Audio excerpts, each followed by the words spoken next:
ఈ మధ్య యువభారతి వారు నిర్వహించిన రామాయణ కల్పవృక్షంపై ఉపన్యాసంలో శ్రీ మల్లాప్రగడ శ్రీమన్నారాయణ గారు బ్రహ్మాండంగా ఉపన్యసించారు. ఆ సందర్భంగా చివరిలో వారు విశ్వనాథ సత్యనారాయణ గారు ఆ రాముడిపై ఉన్నటువంటి భక్తి ప్రపత్తిని, ఈ రామాయణాన్ని రాసినటువంటి అంశాన్ని, ఈ జీవుని నివేదనను రామచంద్రుడికి విన్నవించుకున్న పద్యాన్ని మల్లాప్రగడ వారు హృదయంగా ఆలపించి అందులోని విశేషాలను తెలిపారు. మీరు వినండి. నిర్గతమైన సర్వ కవితా సంభారం నీకు నైవేద్యం ఇచ్చితి రామచంద్ర.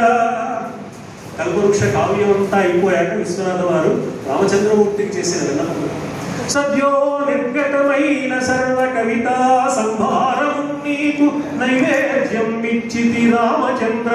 ప్రభువా విశ్వాసంబూనవే ఆద్యంపై చను జీవలక్షణము సంహారంబు గావింపవే. హృదయంపై చను నీరు తేజమును సారింపంకదే గుండియం.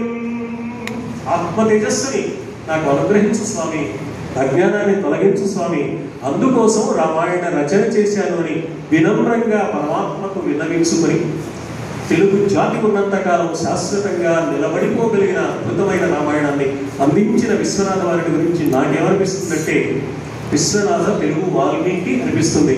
ఆ వాల్మీకుడికి ఈ శుభ సందర్భంలో ప్రణామాలు సమర్పిస్తూ సెప్టెంబర్లో పుట్టారు, అక్టోబర్లో